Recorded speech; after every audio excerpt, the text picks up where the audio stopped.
Hey guys, welcome back to my channel. I hope you are doing good. Previous video में मैंने tense पढ़ाए थे। Tense क्या है, कितने प्रकार के होते हैं, मैंने अच्छे से एक्सप्लेन किया था। अगर आपने वो वीडियो नहीं देखी है तो प्लीज़ उस वीडियो को ज़रूर देखिएगा। आज हम पढ़ेंगे first tense, that is present indefinite tense, जिसको हम सिंपल प्रेजेंट भी बोलते हैं। तो बिना किसी देरी के वीडियो को स्टार्ट करते हैं।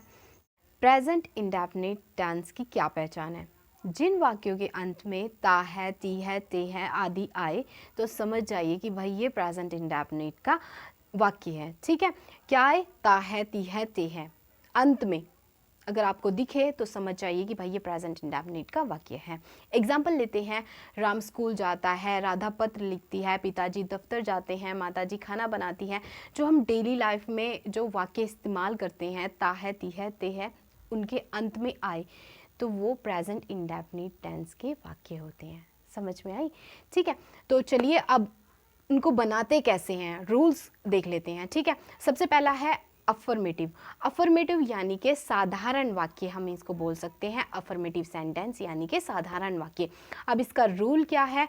रूल है सब्जेक्ट प्लस वर्ब की first form S/ES plus object. आप इसको लिख भी सकते हैं, मैं दोबारा बोल देती हूँ। सब्जेक्ट प्लस वर्ब की first form plus S/ES plus object. ठीक, अब सब्जेक्ट क्या है, वर्ब क्या है, ऑब्जेक्ट क्या है, मैं बताती हूँ। सब्जेक्ट यानी कि कर्ता, यानी कि जो वाक्य हम बोल रहे हैं, जैसे राम स्कूल जाता है। ठीक है, मैं यहाँ पे लिया है एक एग्जाम्पल, राम स्कूल जाता है। ठीक है, यहाँ पे करने वाला कौन है, कौन स्कूल जा रहा है? यहाँ पे राम स्कूल जा रहा है। तो यहाँ पे जो सब्जेक्ट होगा हमारा, वो जो कर्ता है वो कौन होगा? वो राम होगा। ठीक है, राम हमारे इस वाक्य का हीरो होगा, आप ऐसे भी समझ सकते हैं। ठीक है, सब्जेक्ट क्या होगा? करने वाला। उस वाक्य में करने वाला कौन है? राम स्कूल जा रहा है, यानी कि कौन स्कूल जा रहा है? राम स्कूल जा रहा है। तो सब्जेक्ट समझ में आया। अब वर्ब की फर्स्ट फॉर्म प्लस ई और स्लैश में या ईएस हम उसको साथ इसके साथ लगाते हैं। ठीक है, तो वर्ब क्या है? कार्य का होना, यानी कि क्या एक्शन परफॉर्म हो रहा है, काम क्या हो रहा है। ठीक है, उसको हम वर्ब बोलते हैं, कार्य का होना। ठीक है, अब वर्ब कितनी तरीके की होती हैं? वर्ब के 3 प्रकार यानी कि 3 फॉर्म्स होती हैं। First form, second form, third form.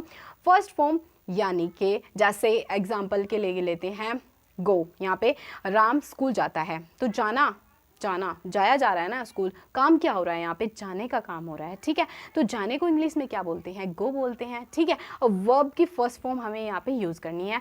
गो की तो फर्स्ट फॉर्म गो ही होती है, सेकंड फॉर्म वेंट होती है और थर्ड फॉर्म गोज होती है। ठीक है, तो यहाँ पे हम फर्स्ट फॉर्म लगाएंगे यानी कि गो लगाएंगे।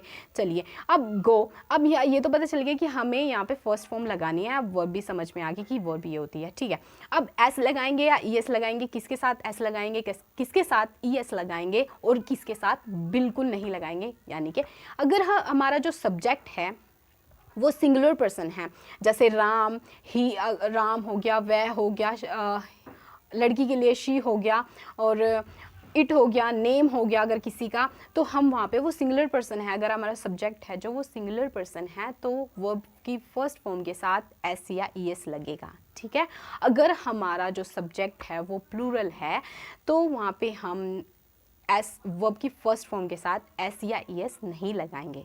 ठीक है, समझ में आया? सिंगुलर पर्सन जैसे ही, शी, इट, नेम एक्सेट्रा, उसके साथ हम वर्ब की फर्स्ट फॉर्म के साथ ई और ई या एस, ई एस लगाएंगे।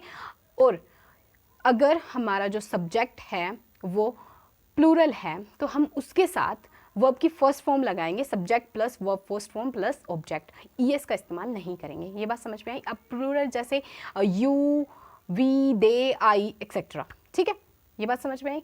चलिए अब हम ये तो पता चल गया कि भाई हमें सिंगुलर पर्सन के साथ एस या ई एस लगाना है। अब एस कहाँ पे लगाना है और ई एस कहाँ पे लगाना है? ठीक है, ई एस हम बहुत ही कम जगह इस्तेमाल करते हैं, तो इसलिए मैं पहले इसके बारे में बता देती हूँ।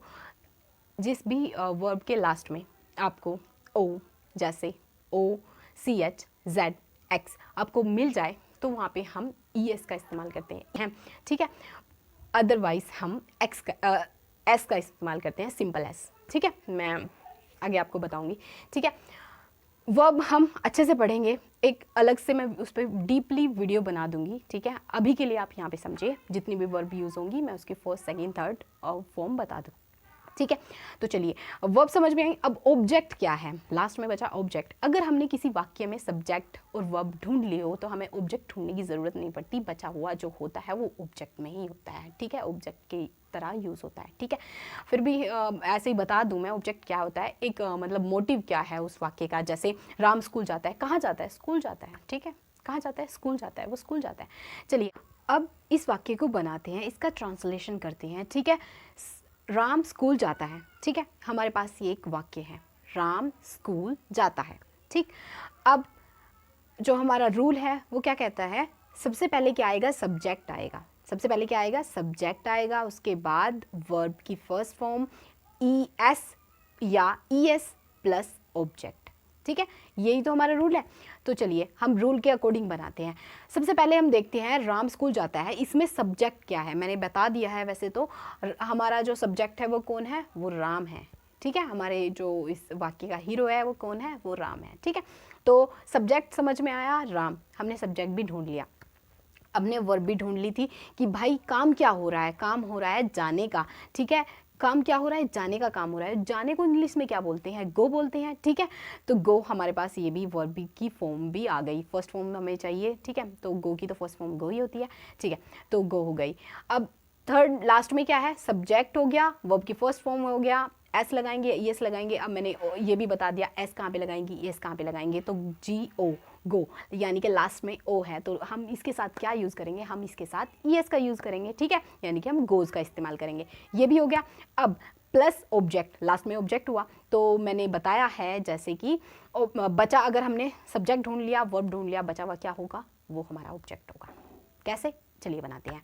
सब्जेक्ट प्लस वर्ब की फर्स्ट फॉर्म एस या E S plus object. Ram subject के रूप में हमने ले लिया, ठीक है। राम वर्ब की फर्स्ट फॉर्म गो, एस लगाया, ई एस लगाया, गोज, राम गोज टू, कहाँ पे, स्कूल, स्कूल जाता है, कहाँ पे जाता है, स्कूल जाता है, बचा हुआ क्या है, ऑब्जेक्ट है, कहाँ पे जाता है, गो टू स्कूल, बन गया राम गोज टू स्कूल। ये बन गया हमारा वाक्य। आसान था, आसानी है। सब्जेक्ट हमें कुछ भी नहीं लगाना, सब्जेक्ट ढूंढना है, वर्ब ढूंढनी है, उसके बाद जो बचा हुआ वो ऑब्जेक्ट होता है। आपको जितने ज़्यादा हो सके उसको बनाना है, वाक्य जितने ज़्यादा आप बना सकते हैं। पहले आप नोटबुक लीजिए, एक पेन लीजिए, जितने आप बना सकते हो एग्जाम्पल्स बनाइए।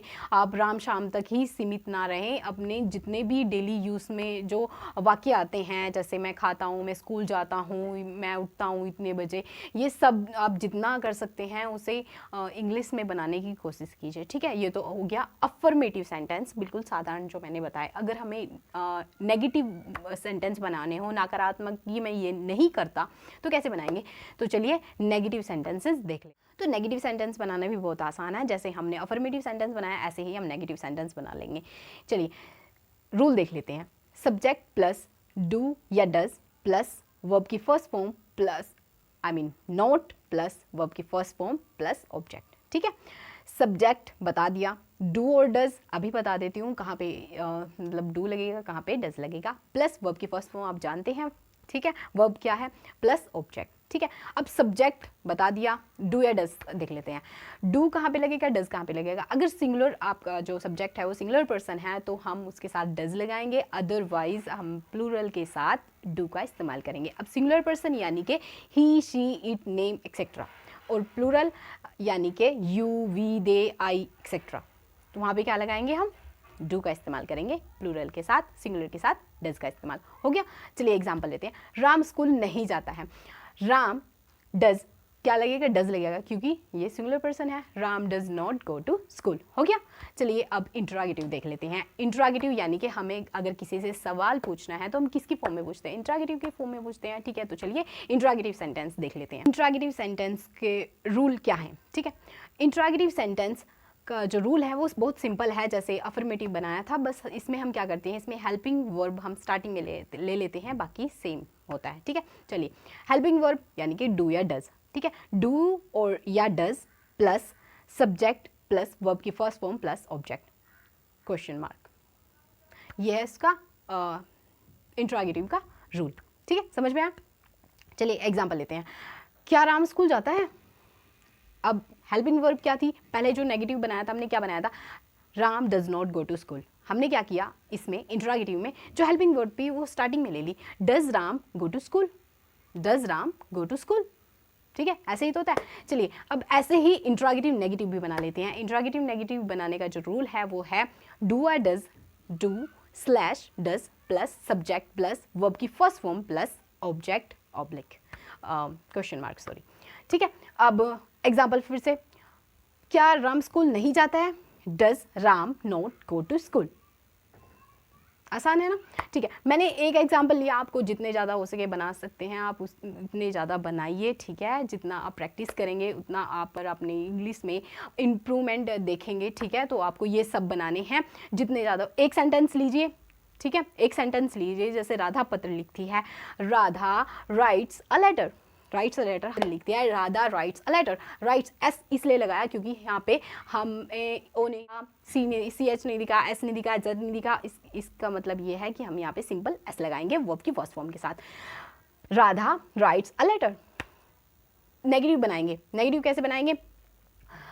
Radha does not write a letter. Right, हम एस और ई एस का इस्तेमाल नेगेटिव में नहीं करते, डू और डज लगाते हैं। ठीक है, Radha does not write a letter. Does Radha write a letter, interrogative हो गया। Interrogative negative, does Radha not write a letter. ऐसे ही आपको एक सेंटेंस लेना है, उसके अफर्मेटिव, नेगेटिव, इंट्रोगेटिव नेगेटिव बनाने हैं। जितने ज़्यादा आप बनाएंगे उतना ज़्यादा आपकी इंग्लिश में इम्प्रूवमेंट होगा। ठीक है, वीडियो अच्छी लगी हो तो प्लीज़ वीडियो को लाइक कीजिएगा और सब्सक्राइब कीजिएगा मेरे चैनल को। तब तक के लिए थैंक यू वेरी मच।